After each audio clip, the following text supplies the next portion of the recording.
vean ustedes, Pablo se convierte, ¿verdad?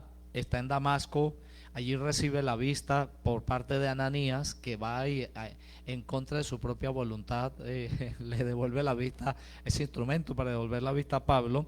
Y entonces el capítulo 1 y el versículo 18 dice que después de ese acontecimiento habían pasado 3 años y subió a Jerusalén. Y cuando subió a Jerusalén, estuvo ¿cuánto tiempo allí? 15 días, el versículo 18. Allí conoció a los apóstoles y entonces pudo dar a conocer su ministerio. Y desde ese momento hasta su segunda ida, dice que transcurrieron ¿cuántos años? ¿Cuántos? ¿Cuántos dice el verso 1, capítulo 2? 14 años, hermano. 14 años había pasado Pablo, predicando y en sus viajes misioneros. Y entonces dice allí el capítulo que él fue y a quién llevó consigo. A Tito. Iba a Bernabé, pero llevó a Tito. Entonces, ¿por qué llevó a Tito? Bueno, porque él dice que dentro de la iglesia estaban allí algunos, dice el versículo 4, y vean las palabras que utiliza Pablo. Por eso Pablo habla fuerte y dice allí, Pablo dice que a pesar de los, ¿qué dice su versión? El versículo 4.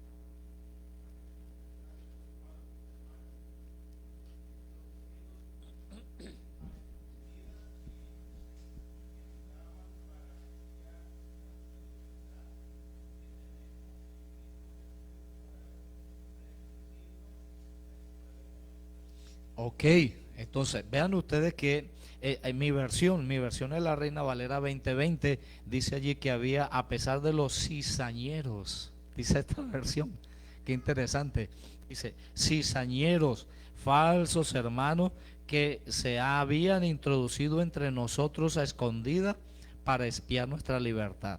¿Quiénes eran esos cizañeros? ¿Qué era la cizaña? ¿O qué es la cizaña? Ah, las malas hierbas, ¿verdad? Y dice que hay hermanos que eran cizañeros, hermanos. Y ese tipo de hermanos cizañeros son aquellos hermanos que todo lo ven negativo, nada ven bueno, ¿sí? Y andan pendientes de cualquier falla. El anciano llegó tarde. Se fija, ya el equipo no está prendido, ya arrancó y no hay quien dirige el canto y esta iglesia no sirve, esta iglesia no funciona y no sé qué, y mire, y la alfombra está sucia, eso es porque los diáconos no limpiaron y los niños del club, esos muchachitos de un solo desorden y no sé qué, la directora yo no sé qué estará haciendo y están qué, con su lengua que están haciendo ahí sembrando cizaña, indisponiendo. Y entonces vean que, hermanos, nuestras palabras son influencia para bien o para mal. Entonces vean lo que dice la escritura. Pablo fue y entonces estaba ahí esa lucha, era una batalla. Y desde ya yo quiero prevenirles a ustedes, hermano, mire, si hay una época del año en que la iglesia se divide, bueno, no sé aquí, este va a ser mi primer año, pero en las otras iglesias donde yo he estado, si hay una época del año en que se forma una peleadera en la iglesia, es en diciembre. En diciembre, hermano. ¿Por qué? Bueno, porque unos dicen, no, diciembre, eso es fiesta pagana, eso es pagano y no sé qué y no sé cuándo. Y otros quieren celebrar su Navidad. Entonces se forma una sola peleadera, un solo pleito. Y entonces el diablo feliz y contento, ¿verdad?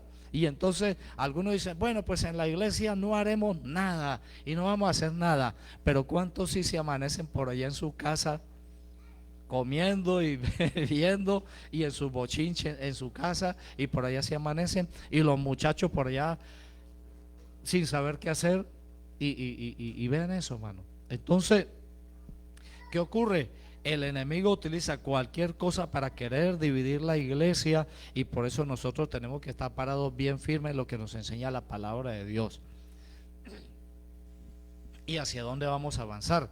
Y ya en su momento, pues yo les voy a hablar de la Navidad, y ya ustedes lo saben. Yo no voy a decirles nada nuevo, les voy a decir lo que ustedes ya saben y lo que enseña la palabra de Dios, ¿verdad? Y qué podemos o no podemos hacer, ya en su momento lo vamos a hacer. Pero allí el conflicto en la iglesia y en Jerusalén es porque llega Pablo. Pablo era el evangelista para predicarle a quienes, a los gentiles, y Pedro y los apóstoles estaban predicándole a los judíos, y entonces estaba como esa tensión entre la práctica de la circuncisión y la práctica de los rituales judíos. Y entonces vean ustedes que en medio de esa tensión ocurrió algo interesante. Dice allí en el capítulo ahí el capítulo 2 y el versículo 9, alguien que lo lea por favor, capítulo 2 verso 9, que dice: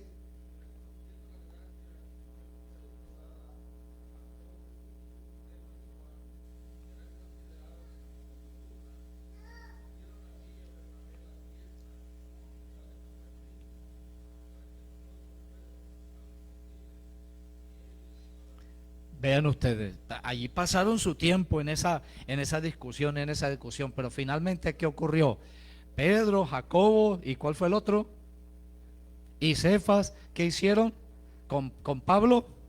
Dice, me dieron la diestra, acordaron, llegaron a un acuerdo, ¿verdad? Finalmente acordaron. Y ahora mi pregunta es, ¿y por qué Pablo llevó a Tito? ¿Por qué Pablo llevó a Tito a Jerusalén? Porque hermanos, Tito no era judío, Tito era un griego. Y entonces ellos lo llevaron a Jerusalén para que los otros apóstoles pudiesen ver que Tito era un hombre completamente convertido, un cristiano a carta cabal, y no estaba circuncidado, y era un cristiano a carta cabal. Y entonces los apóstoles pudieran darse cuenta por sus propios ojos el poder del evangelio en la vida de los no judíos. Así era la división tan terrible, hermano, que los discípulos no concebían la predicación del evangelio a pesar de la orden que Jesús les había dado. No concebían la predicación del evangelio más allá de las fronteras de los judíos. Y predicarle a los gentiles era una cosa tremenda. ¿Cómo los gentiles van a conocer de Cristo Jesús? Eso no era una cosa que les costaba meterla entre su cabeza, pero Pablo les demostró allí a través de Tito cómo el poder del evangelio cambia la vida de las personas y las transforma. Y después de esa discusión y de ese discutir, hablar y llegar a acuerdos, finalmente ¿qué hicieron? Se dieron la mano, se estrecharon y acordaron, hermano. Vean esto, ahí está el primer elemento clave en eso. El segundo elemento se encuentra desde el versículo 11 en adelante hasta el versículo número 21, y allí vamos a encontrar dos cosas interesantes. La primera es que cambia el escenario, ya no están en Jerusalén, ahora están en Antioquía y están en una reunión con los gentiles, y Pedro está allí y Pedro está comiendo con los gentiles. Pero cuando llegan los otros hermanos que eran de la línea judaizante, dice aquí el apóstol Pablo, refiriéndose a eso, dice: vinieron algunos de parte de Jacobo, ¿sí? Pero después que vinieron comenzó a distanciarse y a apartarse porque tenía miedo de los partidarios de la circuncisión. En otras palabras, aunque habían arreglado el asunto en Jerusalén, seguían con el problema. Y mientras Pedro estaba aquí, hermanos, con los gentiles, feliz y contento. Pero enseguida llegaron los promotores de la circuncisión. Entonces Pedro empezó como a buscar para el otro lado, ¿verdad? A separarse. En otras palabras, hermanos, ustedes y yo no podemos ser de doble cara, no podemos ser de doble rostro. Usted y yo tenemos que ser los mismos aquí y afuera y en todas partes. Si yo me encuentro con Franklin en la calle, yo no puedo ser diferente. O imagínense que ustedes me ven aquí predicando el evangelio y Cristo viene y Dios te ama, y entonces usted pasó de repente una noche por allá por alguna de las discotecas y, oye, ese no es el pastor el que va saliendo de la discoteca. Ese seguro, ay, tan bueno el pastor, seguro que le estaba predicando a la gente adentro de la discoteca, ¿verdad? Hermano, no. No podemos ser de doble rostro. Usted no puede ser uno aquí y otro afuera. Usted no puede ser uno aquí y otro en su casa. Y vean que esto que estoy mencionando, qué casualidad que se menciona en la lección de escuela sabática de esta semana. Si ustedes la están estudiando, encontrarán que esto mismo aparece en la lección de escuela sabática y aparece la importancia de ser de un solo rostro y el poder ser uno. Porque hermanos, el evangelio, usted es cristiano cuando usted está aquí en la iglesia, pero cuando usted traspasa las puertas de allá de la reja hacia afuera, usted sigue siendo un cristiano. Y yo, usted es un cristiano 24/7. Alguna vez yo lo dije aquí en un sermón, ¿verdad? Rexona nunca te abandona. Es una propaganda de un desodorante en mi país, ¿no? Protección 24/7, ¿verdad? Porque era el hecho que usted se echaba desodorante Rexona, usted podía pasar 24 horas del día protegido contra el sudor y contra cualquier cosa. Entonces el cristiano es 24/7, hermano Juan.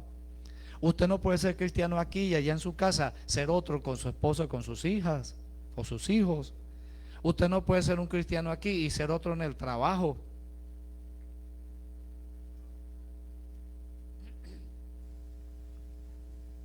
Hace un tiempo un hermano,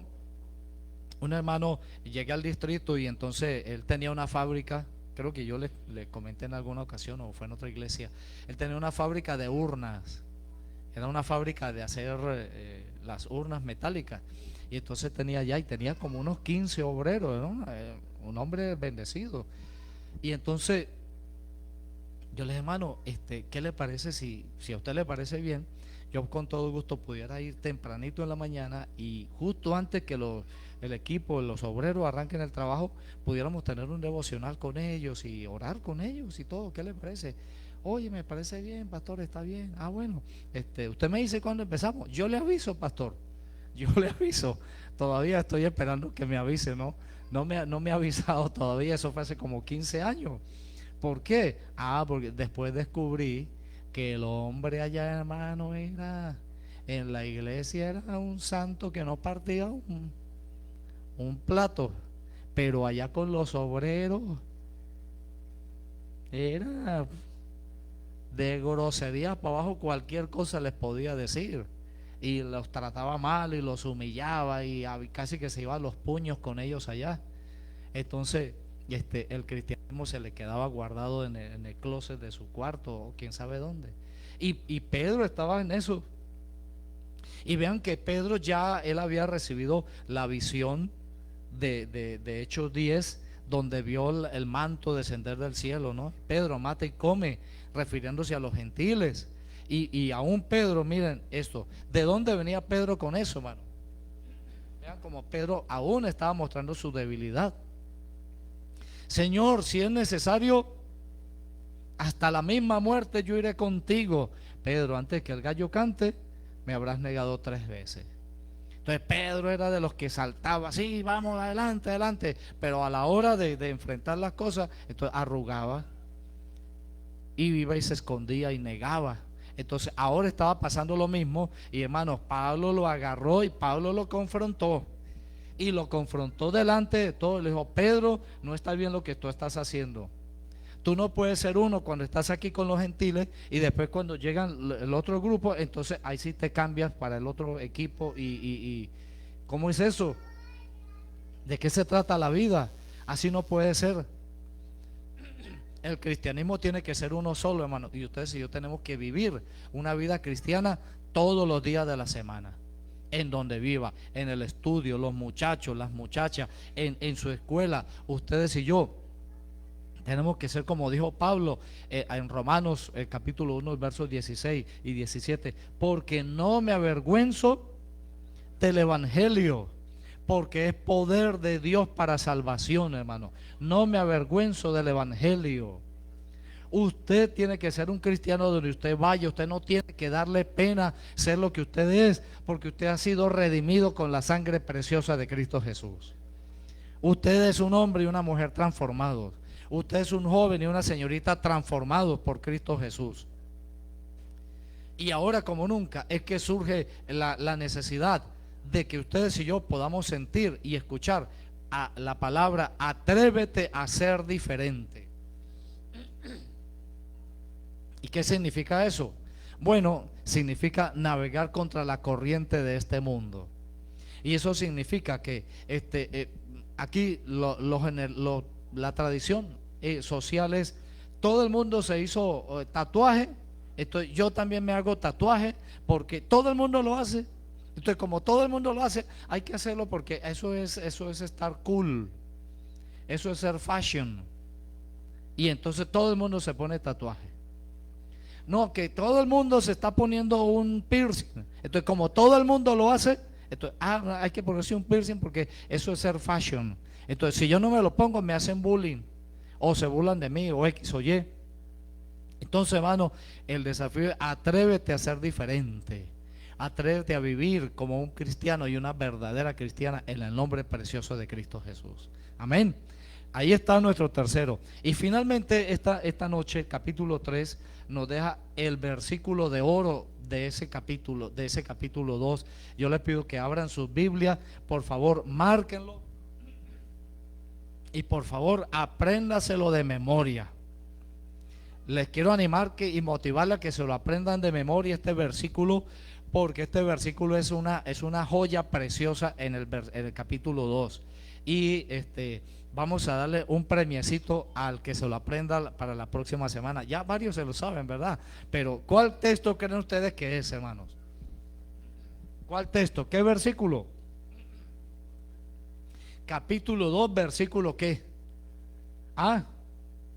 ¿Qué versículo es?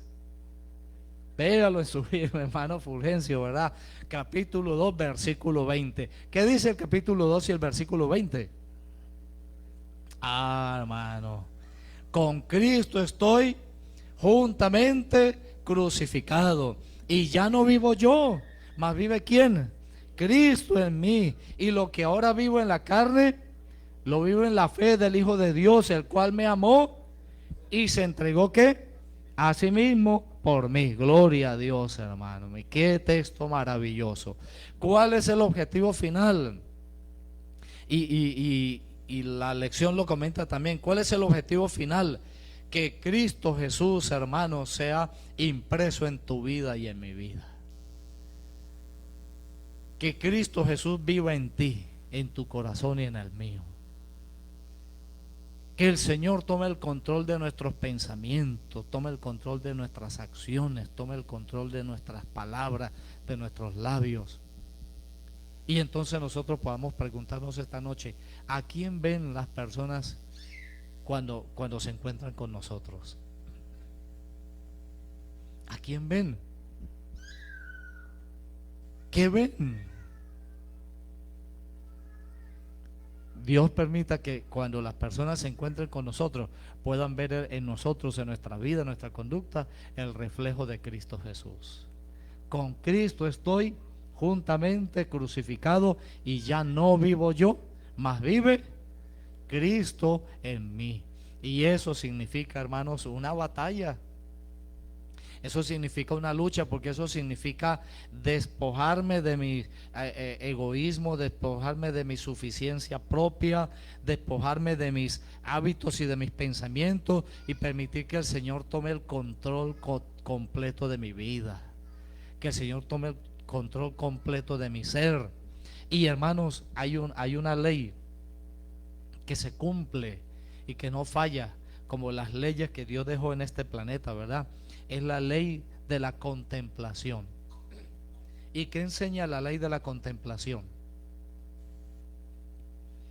Enseña que nosotros nos llegamos a asemejar a lo que más contemplamos, hermano. Vean eso. Nosotros nos asemejamos a lo que contemplamos. Y si nosotros contemplamos las cosas de este mundo, nos vamos a asemejar a eso. Pero si nosotros contemplamos a Cristo Jesús, entonces nos vamos a asemejar más a Él. La gente lo va a ver en nosotros. Y eso va a pasar. porque cuando usted está en el trabajo por allá, en su quehacer, en el afán, por allá subido en el techo o por allá limpiando una casa o pegando brick o pegando tile o lo que sea, entonces, oye, tú eres diferente, Elmer, eres distinto, no hablas como los demás. ¿Qué está viendo la gente? ¿El reflejo de quién? De Cristo Jesús, hermano. Permita, Señor, que este versículo se cumpla en tu corazón y en el mío, en tu vida y en la mía. Con Cristo estoy juntamente crucificado, y ya no vivo yo, mas vive Cristo en mí, hermano. Que Cristo Jesús more en tu corazón esta noche, hermano. Que salgamos de este lugar con ese firme propósito. Si en tu corazón hay allí espacios de tu vida que están controlados, que están allí bajo el control del enemigo, pues permite que esta noche Cristo Jesús reine soberano. Que el Señor Jesús tome el control. Amén. Vamos a ponernos de pie, hermanos, y vamos a terminar con un canto y con una oración. Fija tus ojos en Cristo. Cantamos. Fija tus ojos en Cristo, tan llenos de gracia y amor, y lo terrenal sin valor será a la luz del glorioso Señor. Oremos. Querido Dios y Padre, Señor, el mayor testimonio en favor del Evangelio es el poder de una vida transformada. Y gracias, Señor, por la vida transformada de Pablo, de Tito, que mostraron con su vida que Cristo Jesús reinaba en sus corazones. Señor, vivimos en este mundo lleno de maldad. Por todas partes el enemigo quiere hacer su obra destructora. Pero en medio de esas circunstancias, permítenos, Señor, que Gálatas 2:20 sea una realidad en nuestros corazones. Ya no vivo yo, mas Cristo vive en mí. Bendito Padre, que ese propósito se cumpla en el corazón de cada uno de mis hermanos aquí presentes, de los jóvenes, de los niños, que Cristo Jesús reine en sus corazones. Señor, oramos porque tú nos llenes con el poder de tu Santo Espíritu. Oramos porque tú trabajes en nosotros y aparte al enemigo, Señor, no dejes que nada venga a dividirnos, sino que podamos estar unidos, tomados de la mano preciosa de Cristo Jesús. Y Señor, te pedimos en esta hora tu bendición por el hermano Ranferi, por su familia, por la hermana Claudia y su pronta recuperación y su familia, Señor. Te pedimos tu bendición, Señor, por tantas personas que sufren la terrible calamidad de las guerras y Señor, que puedas llevar consuelo para ellos por allá en Oriente, Señor, en Palestina, en Israel. Señor, ¿hasta dónde puede llegar el ser humano cuando es controlado por el egoísmo y la maldad? El odio, Señor, solamente engendra odio, Señor. Pero ayúdanos para que nuestros corazones estén llenos del amor de Cristo Jesús y podamos compartirlo con nuestro prójimo. Padre, que tu paz y tu presencia maravillosa nos acompañen, Señor, esta noche al ir a casa. Y Señor, tu bendición sea por el refrigerio que vamos a compartir, Señor, al salir del templo. En el nombre precioso de Jesús. Amén. Amén.